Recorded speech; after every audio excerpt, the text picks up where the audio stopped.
Peanut butter, jelly, carbonation, alcohol? I don't know, man. I'm just not buying it. I'm a broken man. I got trust issues beyond repair. See, I grew up in the 90s. Do you have any clue what that is like? Do you? Being a 5-year-old kid riding your bike to school, and if you get lost or take the wrong turn, you could end up in the Bermuda Triangle, or every time you saw some mud or dirt, it could be quicksand. There's nothing you could do. You just step in it and you're dead. Who in the fuck has ever seen quicksand? That El Nino storm that was supposed to be this atomic bomb that did nothing except gave us great waves to surf. The Y2K crisis, killer bees, acid rain. Swallowing watermelon seeds will make watermelon grow in your stomach. Your eyes are gonna get stuck if you try to cross them. Coffee will stunt your growth. Mountain Dew will kill all your sperm and make you infertile. Mountain Dew was my favorite soda. I'm out, man. I bought into all this stuff. I don't trust anything anymore. And now you're trying to tell me that there's a peanut butter and jelly social sparkler out there that's delicious and extremely popular? Never in a million years, no way. But then something happened. I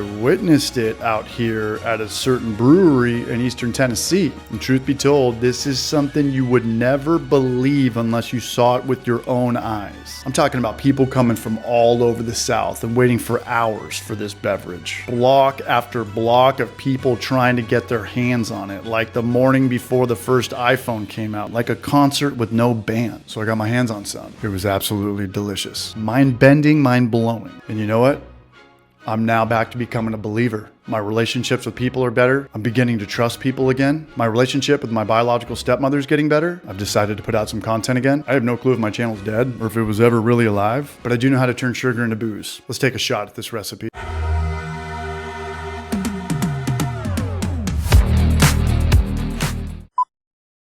So the PB&J beer, and I've been seeing it all over the internet, all over social media, and it's definitely becoming a trend. But I'm sure it tastes completely different from one brewery to the next. But I've only had the one from Zool Beer Company here in Knoxville down the street from my house. And I sent a couple cans to my good Barrage Trent out there in San Diego for us to drink on my live stream channel called The Hoppy Hour.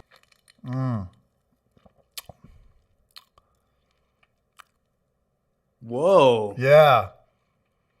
Dude. And you might know Trent from The Brew Show on YouTube. I've taught Trent everything he knows about life, YouTube, video production, brewing, and always how to be chill no matter what. And he recently passed me in YouTube subscribers, which has made me sick to my stomach. Trent and I have become good barrages over the years. I remember the first time I met him, Maury and I were making bagel dogs with beer cheese, and Trent showed up with vegan hot dogs.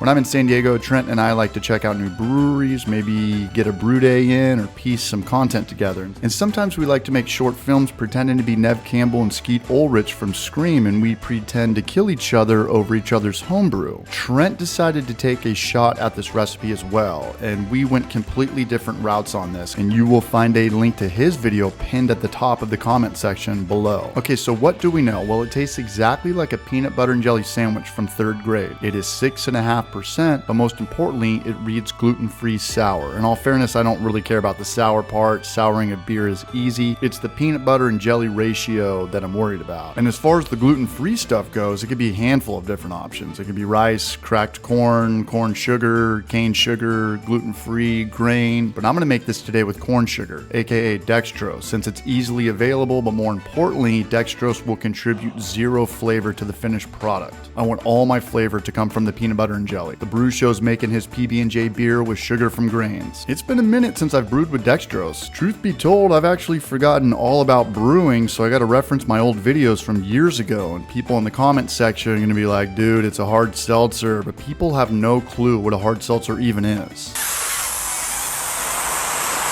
The word hard seltzer is just a man-made marketing term. It's just carbonated alcohol. You can ferment Pedialyte or Gatorade and call it hard seltzer. You can use any sugar, you could use beer grain and call it a hard seltzer if that helps sell your product. The word hard seltzer isn't regulated the same way beer, wine, and spirits are. And I don't even like the word hard seltzer, so I'm gonna call it a gluten-free social sparkler. If you're hung up over the word hard seltzer and think it's gonna strip your manhood, then throw in a dash of dry malt extract into your boil kettle. I'm not gonna do it, but if you need that peace of mind, then hey, live your life. You're good in the grain department. And if your beer doesn't have hops in it, you can't call it a beer. But here's a trick we did in my last pineapple sour video. I call it barely legal. I take one hop and I throw it in the boil. Will this pineapple sour taste hoppy? Absolutely not. I don't want it to. Can we legally call it a beer on a can or bottle if I ever opened up a shitty brewery? You betcha. Will anybody ever know that I only used one hop pellet? Absolutely not. And as far as dextrose goes, I hate to burst a lot of people's bubbles, but it's in a ton of commercial IPAs, double IPAs, imperial stouts, and just higher ABV stuff. Your favorite IPA could be made with the same sugar used to make hard seltzer, or the same sugar used to make cheaper beer, or the same sugar to make top shelf whiskey. I'm not saying your favorite IPA is 100% dextrose. It's definitely got grain in it, but brewers adding dextrose, that's the oldest trick in the book. Do you have any clue how much money you would save on labor if you didn't have to mash in? I don't know. It's got to be a lot. You can bet on that. If you didn't have to extract sugar from grains, if you could just start with sugar from the get-go, do you have any clue how much money you'd save? All right, so I'm going straight dextrose, and I think this is the 5th or 6th time I've brewed without grain. I also remember getting a bunch of stuck fermentation, and it was kind of a hassle for a couple batches. I kind of remember doing some stuff side by side with different yeasts, and I got the best results for my gluten-free social sparklers with Omega Lutra. Okay, for the system, I'm going with the Anvil Foundry. If I'm using grains to get my sugar, I'm going with Clawhammer Supply. They have the best recirculation system. But I need the Anvil for this because I'm going to be stirring a lot and the heating element is underneath so I can stir at the bottom. We're going to go 2.5 gallons of distilled water to 130 degrees. And keep in mind, I have no idea what I'm doing. I'm going no holds barred prison rules on this batch. 3 grams of calcium chloride, 3 grams of gypsum, 6.5.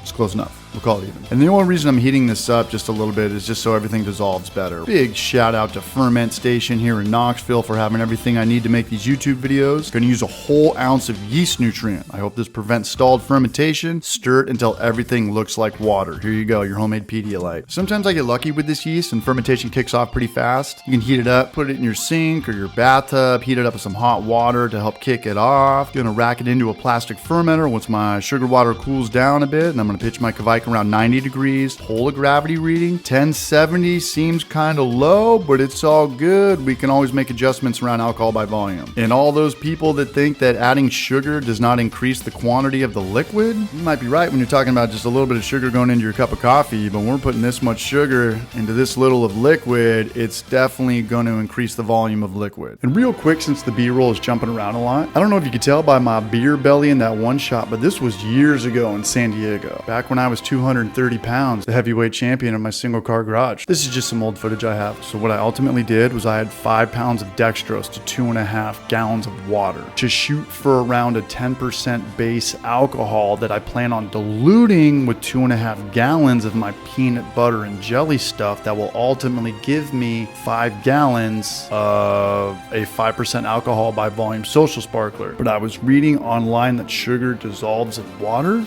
but I guess when you use this much sugar, this is a lot of sugar for water ratio, and it's got to go somewhere. So now I'm almost at 3 gallons and everything's skewed up. I don't know what's going on anymore, but I'll get there. I think I'll get there. You just got to stick around to the end. And all that dextrose sugar context I tried to provide, it's not going to mean shit for a handful of people. These people are diehard home brewers, people that spend way too much time on Untapped, commercial brewers, other brewery owners. The peanut butter and jelly thing is going to drive a lot of people crazy. I'm sorry, I said that wrong. The success of the peanut butter and jelly thing will drive a lot of people crazy. Jealousy is alive and well and living in 2024. And you know what? I'm not gonna lie. I didn't get it at first. I was a little bit on the narcissistic side, but that's on me. People are gonna forge ahead in life, and I can choose whether to be pissed off or jealous or inspired. I can control that. So big shout out to every brewery out there that took a gamble on this PB&J thing. Pushing new trends so I can get inspired and then steal your ideas so I can make a couple bucks on YouTube. Adapt or die. Back to the video. Okay, so quick recap. I pitched my yeast. I saw no activity in the airlock, so I put my fermenter in the sink and I heated it up with hot water. Barrage tip right here. If you plan on putting a bunch of weight in your sink, throw a piece of wood underneath to support the weight. Your sink could break. And now we play the waiting game. Next day, brewer's nightmare, stuck fermentation. I've got more yeast nutrient and my sugar looks weird. It's got that yellow hue to it. I've been here before. This sucks. So I took a whole other ounce of yeast nutrient and dumped it in there, and boom, it started going ape shit like a high school science experiment, which leads me to believe that I got Houdini'd. Houdini'd is when you have no activity in your airlock, but you pull a gravity reading to find that it did, in fact, convert sugars into alcohol. So I put a little weight on the lid of my fermenter and boom, big time showtime. I let it ferment for 4 days and should be good, right? No. Maybe like a 1040 gravity, stuck fermentation again. What's a barrage supposed to do in the face of adversity? Jaw was testing me. Now it's time to throw the whole kitchen sink in here. Gotta call the dogs and get the whole cavalry out here. Barrage tip number 2, always have some backup yeast. Have backup everything. 1 more ounce yeast nutrients. See, grain kicks off easy. Grain has all the nutrients in it for the yeast to start chowing down, but dextrose needs boosts of yeast nutrient that's packed with nitrogen and other stuff. Talk all the shit you want to about hard seltzers or dextrose, but this is way more of a headache than I've ever had brewing with grains. So I mixed everything together. The PB&J, I used the whole thing, 1.5 gallons of distilled water and this red grape concentrate. It looks exactly like that fake Hollywood blood vibe. So all this together should bring everything back to around 5 gallons. I'm gonna set the temperature to 180 degrees this time. Just get it to 180 and then kill it. Then I'm gonna set it outside until I get home from work. Came home from work, the temperature dropped almost 100 degrees. Feed all the cats, take care of Brage Army, these little Brages. Get ready to rack my PB&J mix into my fermenter, and the ball valve is clogged. Imagine that. Time to roll up my sleeves and dump it all in here. And thank God this isn't a 30-gallon batch that would weigh 250 plus pounds. This stuff is expensive, so I want to get it all in here. And you know what? It actually does have a pretty good color and smell. And fermentation started kicking off immediately without any weight on the lid of the fermenter. 3 days later, and the color had completely changed from purple to brown. But I did finally get a gravity reading I could work with, but it was way too strong and tasted like...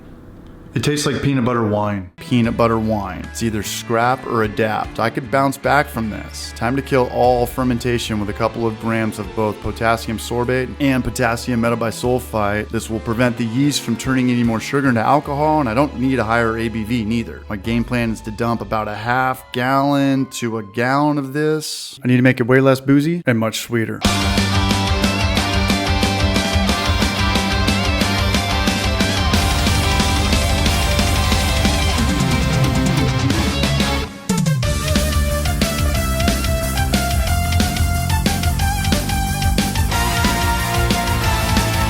This was it. This might have been the video. The one that finally broke me. If you never see a video on this channel ever again, thank you for watching over these years. This was the hardest I've ever worked on YouTube. This was a nightmare. I hated everything about this. I had at least 1 or 2 or 3 even more stuck fermentations. I didn't want to put that in the video though. It's just way too damn long. I brewed this in January. It's May 8th right now.